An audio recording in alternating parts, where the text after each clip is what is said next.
Things look a little bit different around this HQ as we go into a new episode of F1 25, My Team Career Mode, as we have the first of a number of one-off liveries for this season. Going into the Monaco Grand Prix brings the first one, but we're going through and we're updating you guys on actually the 4 now variant liveries we're going to be having with this Porsche Formula 1 team. And from your guys' comments as well, in that very first episode of the season, I've taken in feedback of when maybe we should deploy those one-off liveries, and the first bit of feedback was doing the Gulf livery at the Monaco Grand Prix. Of course, McLaren did this back in 2021, and it just seems like a fitting location to bring this livery back onto the grid for Leclerc's home race as well. So we are now going from the black, red and white to those iconic Gulf orange and light blue colors for not only the car but also our overalls as well. As you can see, Leclerc and Tramnitz in those one-off overalls, and behind them, or in between them, you can see that beautiful in matte paint finish one-off livery for the Monaco Grand Prix, the Gulf aarava Porsche racing car, and taking a lot of inspiration from the original Porsche Gulf livery with the stripe all pretty much along the entire length of the car, from the nose across into the halo and then over the top on the engine cover, and then throwing on our own little touch when it comes to the side pod, because there's a lot of real estate there to try and fill up, and obviously the World Endurance one didn't have such side pods, so we had to be a bit creative with filling the space. And also you'll notice on the engine cover still got that kind of, you know, little chevron checking of the aarava logo in white, really nice subtle patterning over the engine cover to fit in, and then you'll see the brake in the streak line over the top of the chassis to fit in the Tag Heuer logo in a very slick way, and all around all the sponsors in black or white to fit in with the coloring and make the orange and blue stand out as much as we can. And the matte finish is going to really stand out around Monaco. But we go into Leclerc's home race having just won for the first time in this season. It was a first win for the team, and it was Leclerc's first win for this team, having moved from McLaren to us for this season. It was a double win, actually, with the sprint win and the full Grand Prix win at the Miami Grand Prix. And that was after, as you can clearly see, a very difficult start to the season with 2 DNFs in a row, then a quiet P6 around Jeddah, whilst we took Tim Tramnitz to an amazing podium from the back of the grid in Jeddah. So it was very much needed. That kind of felt like the first proper race for Leclerc in this team. You know, the reigning Constructors champions, the Season 2 champion, finally kickstarting the season with 2 emphatic wins around the American, or first of the American Grand Prix, with Las Vegas later on, which may or may not be the location of one of the last one-off liveries in that set of 4. If you go back and see, you'll probably guess which one that is. But as we go through then, not only do we have the one-off livery, we also have some new sponsors coming onto the car in-game. This is with the secondary sponsors using the decal editor. We will pop those on as well as ever. You know, even with photoshopping and modding in these one-off liveries, we're still working in tandem with that great decal editor to still bring a bit of the OG game into the livery with the fake sponsors, and, you know, continuing, you know, what we've been doing there with splicing the two together very well as we unlock now phase 4 for the first time in personnel. And we're continuing a raft of upgrades everywhere in every department. It would be kind of nice at this point if any of them really mattered, but at this point, none of this part of the game really is kind of, you know, affecting us too much, and kind of that means we can narrow down this part of the video and get straight into it then. And you may have been wondering if we were going to do this. Yes, we are going to continue to drive as Leclerc, breaking the pattern of every other race, swapping drivers, because we can't not drive as Leclerc for his home race off the back of the win as well. Let's try and continue and take that momentum into this one. Let's go to the race weekend. Not all qualifying sessions are created equal. From the moment that a driver sits in a go-kart, they want to end up here, in the pit lane, ready and raring for qualifying. at the Monaco Grand Prix. Alex Jake certainly piling on the pressure then, but it's true, it is one of the most magical places to drive a Formula 1 car, and it is the most crucial qualifying session you feel in the entire season. I mean, on the F1 game, there maybe are other tracks that are up there as well, where it's difficult to overtake, where track position really makes a difference, but Monaco, as it is in real life, in the game as well, it's very crucial. Maybe less so, you know, now with the mandated, remember, two-stop that we've still got on this game. We had this in the earlier seasons. We didn't have a Monaco Grand Prix last season, but, you know, if you're forgetting, this is a mandated two-stop race weekend ahead of us. But for now, we're just focusing on the one-lap pace and enjoying the first outing in the matte finish Golf livery, which is looking awesome. Really, really awesome. I just wish there was a bit more sunlight, to be honest, around this Monaco GP. I feel like the time of day in the game is a little bit later than it actually is IRL in terms of the amount of sun around the circuit, but it also just might be the difference of, you know, the exposure lighting with the camera work in real life compared to the game here. It all looks rather dark, you would say, on the F1 game, always has done, as we have a narrow escape on Marty there as we nearly smash into the back of the Haas coming out the pit lane on our first flying lap. Wasn't a particularly amazing lap, just getting a sighter in and a feel for the car around Monaco and then dialing in. And we are driving as Leclerc, so we've got to try and kind of, you know, channel some of that experience of, you know, walking around these streets, growing up as Leclerc. As we get to the line, 2.4 seconds gained. It's a 1:08.6. It's pretty damn rapid for just the start of the qualifying day, but surprise, surprise, Max Verstappen's right up there. So is Oscar Piastri. And Tim Tramnitz only just makes it through into Q2. Bloody hell. 1/10 off, and he would have been out for this first part. So that's a narrow escape, but no surprise, really, from my side of things to see Verstappen and Piastri right up here with us. Gasly not too far off as well. It really does seem like, in qualifying at least, it is the two Red Bulls and Verstappen's McLaren, you know, at the very sharp end. But we did get surprised, obviously, in Miami with Yuki Tsunoda on pole position for Williams. So, you know, it's been a very close, competitive season so far in quali, in the races as well. You know, we've had 4 different winners in the first 4 races. So is there going to be a surprise on pole? Is there going to be another surprise and new race winner? I mean, if we've got anything to do with it, it's going to be a repeat winner of Leclerc. We can try our best. We will try our best. And in Q2, we're laying down the gauntlet as we're 8/10 quicker than Albon. We really dialed in. It's a 1:08 dead, pretty much. But to my surprise, the nearest car that's in second is a Ferrari.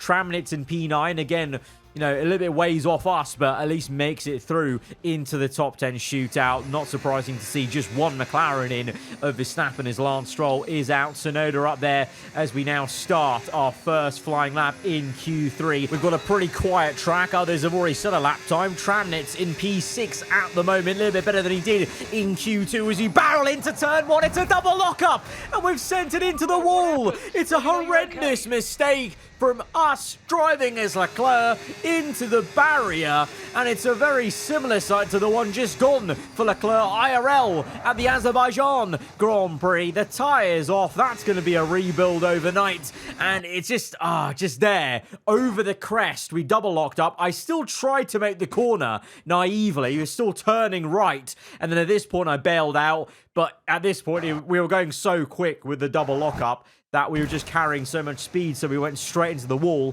rather than the runoff area. It was kind of a case of, in hindsight, if I bailed out earlier, we could have probably made it into that runoff and carried on, but instead, we are facing Leclerc walking to the back of the garage, and, okay, cool, calm. Let's not panic, but that is typical, isn't it? We just got a race win, and then, obviously, as we're driving as Leclerc, we just can't carry on the good luck and momentum. Something has to happen, especially at the home race. Leclerc's no stranger to having a bit of a Monaco curse, but, you know, he broke that a couple of years ago, so Just annoying. Tramnitz P5, so he's done pretty well actually there in the last part of qualifying where it matters, but it's Verstappen on pole position for McLaren. So close to Piastri though in the front row, so those two in strong competition. Lando Norris in third alongside Pierre Gasly. We've got work to do to make up from P10. Let's go to the grid. Formula One returns to Monte Carlo once again today, home to the world-famous Monte Carlo Casino, first opened in 1863, and of course a certain road race first held in 1929. There is no greater an occasion, no more valuable a win than the Monaco Grand Prix. It's time to see how our drivers are stacking up after yesterday's exciting qualifying session. World champion Max Verstappen starts from pole position, and Oscar Piastri completes the front row. Looking down the rest of the grid, we have Norris, Gasly, Tim Tramnitz and Tsunoda, Aaron, Albon, Ocon and Charles Leclerc, Colapinto, Stroll, Jack Doohan and Sainz, Lawson, O'Sullivan, Zay Maloney, Gabriel Bortoletto, Solov, Pepe Marti, Crawford and Isaac Hadjar rounds off the grid. It's almost time for the lights to go out, so let's head down to the track where preparations are underway. Well, we welcome you to the broadcast. It's going to be some race today. First of all, introductions. I'm Alex Jakes. Alongside me for this one, Anthony Davidson. Okay, the start, so important. Tell us about how you ace a launch off the line. The drivers these days, they practice. They have rigs with them at the circuit where they can sit down with the actual steering wheel from the real car, and they've got lights that they react to. The clutch paddle is tailored around the driver's hands, around their fingers, so they can have optimum position before they start. So there's so much thought and effort that goes into getting these cars off the line. I think it's all to play for, even from P10 on the grid, especially with that mandated two-stop. And actually, technically, the first times we were experiencing it at Monaco on this game, it wasn't implemented properly, whereas this time, it fully is now implemented properly. There was a patch, I think, about halfway through Season 3 or Season 2, where they actually had it correctly in, where the AI are all coded in to actually make two stops on purpose because of the mandatory stop, not just because of tyre wear, but we just lucked into that, I think, last time, the first times we tried it, because of the tyre wear being so high. And obviously into this season, we've had that tyre wear be quite an issue. You know, since that regulation reset we had at the start of Season 3, it seems to have gotten even more into Season 4, as, you know, I've always maintained season to season, even if the regulation changes don't change in game, tangibly, I think the cars in the formula does change a little bit subtly. We've seen that in things like Ferrari having more battery issues this season. Our seemingly rear wing just having gremlins every single race, and, you know, you can say maybe, you know, McLaren having great one-lap pace, and the race they're falling away. All these different characteristics happening that weren't there last season to this season, and so it's been the same where the tyre wear's been quite extreme this season, I feel, and it's been a case of, you know, we've even had an AI puncher because of tyre wear last episode in Miami, so that's going to make things very interesting and make things open, because the two-stop is going to be needed, and it's going to be about strategically deploying that second stop, that first stop as well, to make undercuts work and not get stuck in traffic. But first and foremost, this opening up is just going to be very crucial. We know we can make up positions on this game, and this is the place to make up some positions early on, because then it will be difficult. It will be a challenge as we go to 5 red lights to the Monaco Grand Prix. The duel in the Formula One calendar is underway. It's a good start for us versus the Ferrari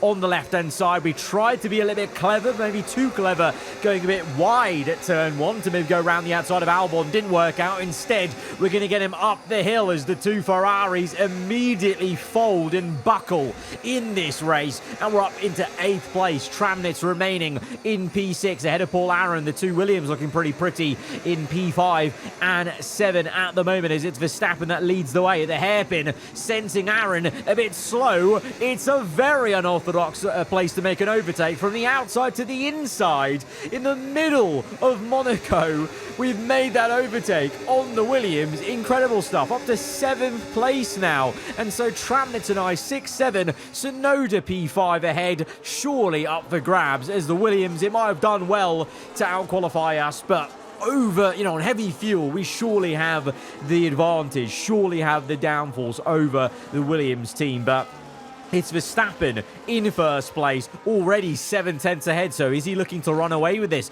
Piastri second from Norris. Gasly, the top 4 then. So the 2 Red Bulls, as ever, consistent as ever, leading the constructors right now, and for good reason, as we now try to look to close on Tramnitz. A little bit disappointed he's not on the back of Tsunoda, and Tim looking a little bit slow here. Miami was actually a pretty good race for him, but here, maybe not looking as hot as you'd want. Obviously, he didn't have the best Q1 and Q2. Maybe just kind of because of, everyone having 1 lap only, looked better in Q3. But here, really quite slow. What was that Raskas turn out the corner? Just didn't get underway. I don't know if that's the AI or just him individually as an AI driver, but we're getting a bit frustrated here behind Tramnitz, our teammate, and of course, we're the home favourites here in Monaco. We want to get a move on here, and I feel like we have more pace to overtake Tsunoda and then make work on the top 4. They're not too far away, Gasly is only, 1.2 seconds down the road. So now through the tunnel, out of it, into the sunlight, we make the dive and we overtake Tramnitz. Not with ease, really, because he really did put up quite a lot of a fight out the tunnel there, but we've done it nonetheless. No harm, no foul, no damage or anything like that, and we're up to P6 now and setting a purple middle sector here as we go for this swing back. Not really switchback, really. It's more of a swing as we went from left to right and just got the momentum there. And it seems like the AI, after the patch recently, were changing the way they accelerate out of corners. They were just horrendous through there, it would seem, because that's Tramnitz and Tsunoda. I mean, it looks quite beautiful from on board of Tsunoda, the way we danced our way through the final corner. But we saw that at Miami as well. Turn 1 Miami, the AI seemed a bit weak, so it's a little bit frustrating to see from that side of things, the patch improving the AI in certain aspects, but also weakening them in weird ways at a few turns here. Let me know in the comments below, have you guys been noticing other corners where the AI are a bit randomly slower out the corner, like a bit too much slower than they used to be? Because I know they've probably tried to rectify that in the patch, but it's maybe been a bit too extreme in some cases, as we now get stuck a little bit behind Pierre Gasly. Tried to make the move through Raskas, but the Red Bull a bit too strong out the corner into the next one as Verstappen leads the way still, but now the gap down to half a second. Piastri closing as the McLaren once again maybe feeling the struggle of the tyre wear. We're now caught up in the top 5. We're all covered, by half a second to 6/10 gaps to each other, and we're all in a bit of a train behind Verstappen. And so I'm going to come in on lap 10, 2 laps earlier than we were scheduled to come in, but I think we're all bunching up. So I think we're all facing the tyre wear, so this was the perfect time to come in. But as we come into the pit box, I made a mistake there. Rookie error. I pressed the wrong button. I looked backwards rather than turning in, and so we had a late turn in. It's cost us 1 second instead of a 2.3. It's a 3.3 second pit stop, so we have to get our head down now, but we're on the hard tyres and we're pushing hard. By the way, I actually didn't say that this entire first 11 laps, but we were on the mediums compared to everyone else on hards, because I was anticipating, in case there was a safety car, in case there was a red flag, I'd rather be on the mediums at the start of the race, because then we could go long for the rest of the race on hard tyres, a la, the reason why they tried to bring in the mandated 2-stop. So we've kind of forfeited the softest compound that we might use today at the start of the race, but that doesn't mean we don't have any pace on these hard tyres. As demonstrated just there, it was a very aggressive move on Leclerc's old pal, Carlos Sainz, and we check for damage. There is none, thankfully. These fresh hards are feeling so amazing compared to these guys on 11-lap old hards, showing the tyre wear being a big factor around here, and everyone's going a bit pedestrian as we make the move on the inside into swimming pool on O'Sullivan in the Renault, and we are flying even with the traffic as we undercut Lawson there. we're just literally just tiptoeing around these guys, trying to not, have any contact, but also not trying to lose too much time making these overtakes. And I think we're actually doing it quite well. I think if it doesn't feel like we're getting held up too much here, as we're now closing up to Lance Stroll, doing ahead as well. We'll be in the range of overtaking very, very soon. But first and foremost, get past this McLaren. His teammates leading the race. So I was wondering if Stroll will put up a big, big fight to try and help out his teammate. But I don't think Stroll has the ability to do that, to be honest, right now in this game. He's just made that easy work for us into Mirabeau, wasn't it? And we're up into P11 now, doing P10 ahead of us. And that should be an overtake by the end of the lap on lap 12 onto 13. Doing very slow out Larascas, and we're up into 10th place now. Bit of clean air to Colapinto, but we'll close up to him rapidly, and now we have to be a bit patient. Can't pull off the same move we did on Sainz, but now through the tunnel, plenty of battery use as we peek out. We're going to go to the inside. Colapinto leaves the door open, and we're going to walk right through it, and we're going to be practically pushing Ocon through the exit of the chicanes there into back and into P8, and now closing up to Albon, who I don't know what was going on there. It's almost like he just couldn't get the nose turned in. That Ferrari is looking like an absolute boat. I thought the boats were parked on the left-hand side, the big ferries, but it seems like we have two coloured in red here around the track today, P8 and 9, with the prancing horses. So we're now up the order into P6. Verstappen's made his pit stop. He's come out behind us. So we are ahead of who was leading the race. So effectively, I think that means we're in first place at the moment, which is very, very good news. And oh, there we go. Right on cue. Right on cue. So are we just agreeing now that our rear wing failing is actually just a characteristic of this car? It's just like a baked-in characteristic for Season 4. Good, calm, like that. So, yeah, we have the rear wing gremlin again. Thankfully, it won't matter too much. We're not trying to make overtakes at this moment in time. We're in clean air.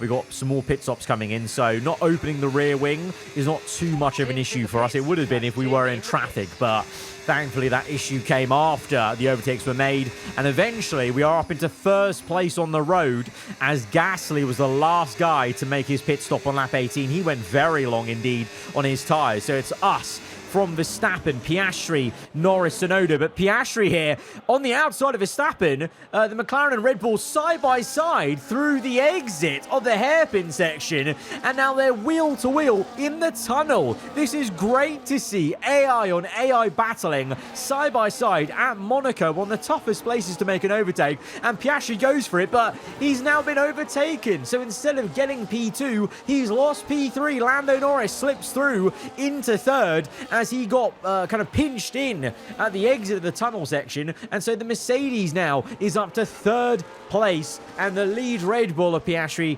in P4, and his teammate might have him for company as Gasly, remember, went so long in the first stint, so his tyres have that offset delta where they're so much quicker than the cars around him. And great to see side by side from turn 1 all the way up to Casino Square, still going.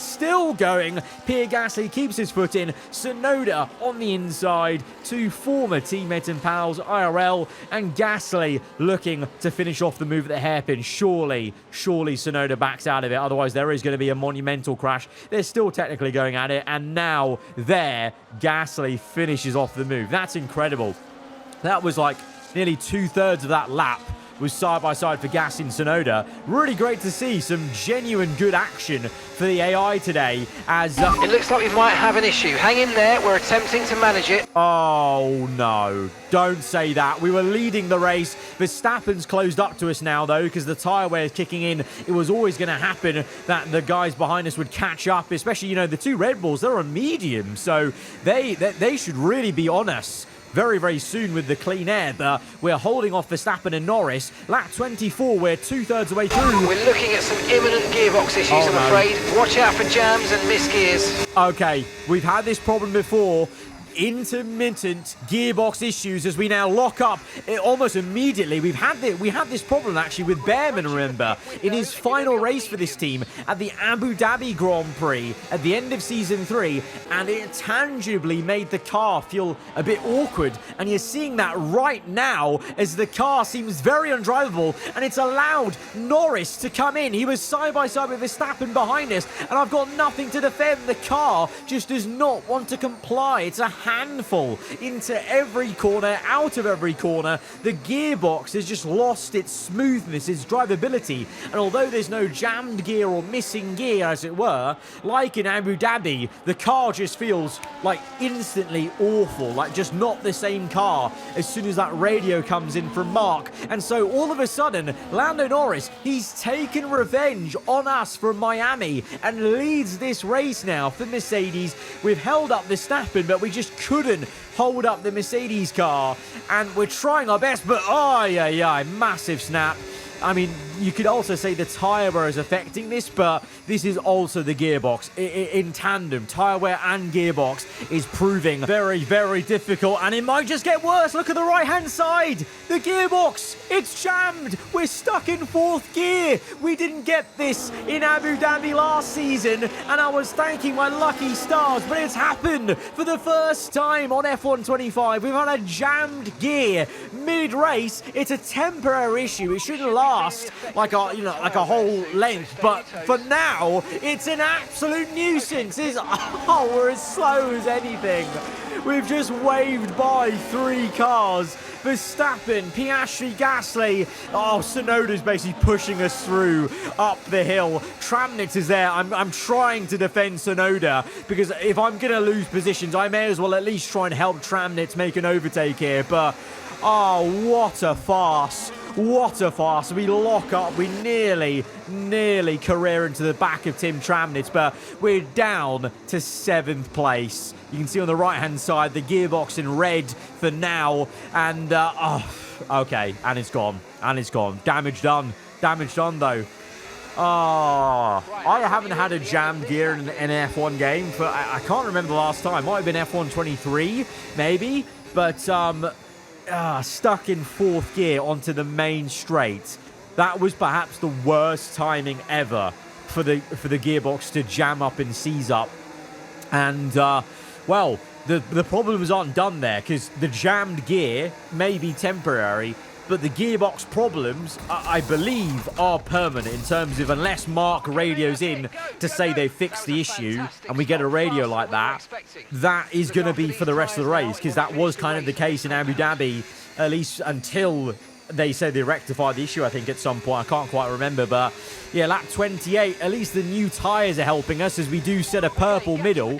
That's just because of the new grip we've got from the mediums, and ironically, we actually re-overtake Tramnitz, our teammate, with that undercut, but it's kind of a case of, at some point, maybe we start to lose pace again, because once those tyres lose their sheen, we're going to basically have that undrivability issue, and we're already going a little bit wide, to be fair, through that right-hander compared to Tramnitz, taking a much tighter line. Ahead of us, Hadjar holding up Max Verstappen, so Hadjar no longer in the Red Bull family, a part of Haas now, maybe in the Ferrari pipeline this is, in this alternate F1 universe, so he's not waving by Verstappen, and so he's doing us a favour, holding up the, not the race leader, the man in 2nd place. Lando Norris was the one leading the way. Can we make an overtake on Verstappen? Can't quite make it. Verstappen getting frustrated. He pulls out to try and make himself known in the mirrors of the Frenchman, but it's no use. Can we capitalise on this moment? We're going to go for it. The infamous La Rascasse dive bomb.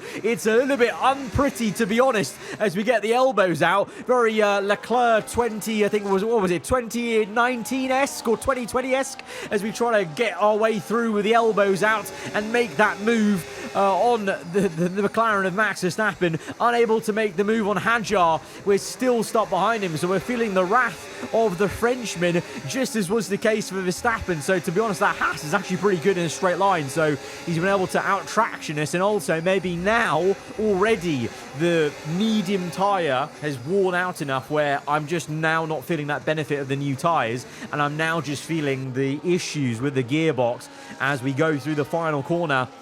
And Verstappen with DRS now is going to pull through on the left-hand side. We're deploying. We even had DRS open, and yet Verstappen goes round the outside. The car is just super slow. No matter what I do, we just don't have speed because the gearbox is affecting everything to do with the car. Drivability, top-end speed, acceleration, it would seem. And we're trying to fight back Verstappen with everything we got. Just out of spite, to be honest, of not wanting to accept the car issues. I'm just trying to be like, no one's going to pass me.